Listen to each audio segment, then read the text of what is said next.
సనాతన ధర్మం అంటే ఈ మనిషికి తెలుసా? ఫస్ట్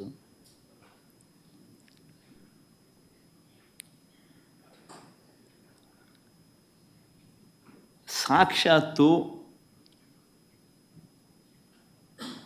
నువ్వు ఆ కూటమిలో ఉన్నావు.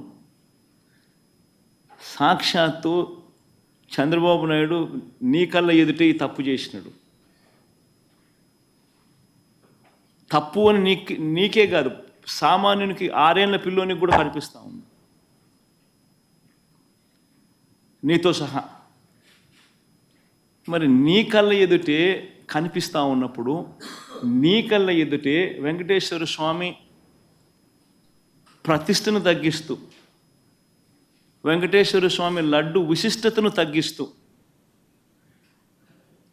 కావాలని దుర్బుద్ధితో రాజకీయ లబ్ధి పొందేందుకు ఇన్ని కోట్ల మంది వెంకటేశ్వర స్వామి భక్తుల మనసుల్లో ఒక అనుమానం క్రియేట్ చేయడం, దానివల్ల అపవిత్రత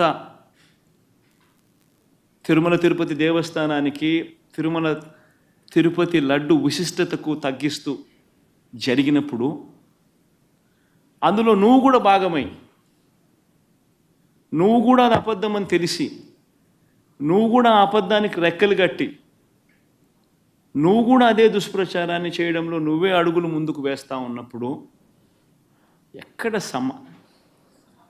సనాతన ధర్మం గురించి నువ్వు మాట్లాడతారు? కరెక్టేనా మనం చేసేది? ఏదైనా కానీ తప్పు చేసినప్పుడు ఆ తప్పును మనం ఎత్తి చూపలేకపోతే, ఆ తప్పును గుడ్డిగా సమర్థించడం మొదలుపెడితే, అందులో దేవుని విషయంలో సనాతన ధర్మం అని చెప్పి మనం చెప్పుకోవడం ఎంత మటుకు ధర్మం?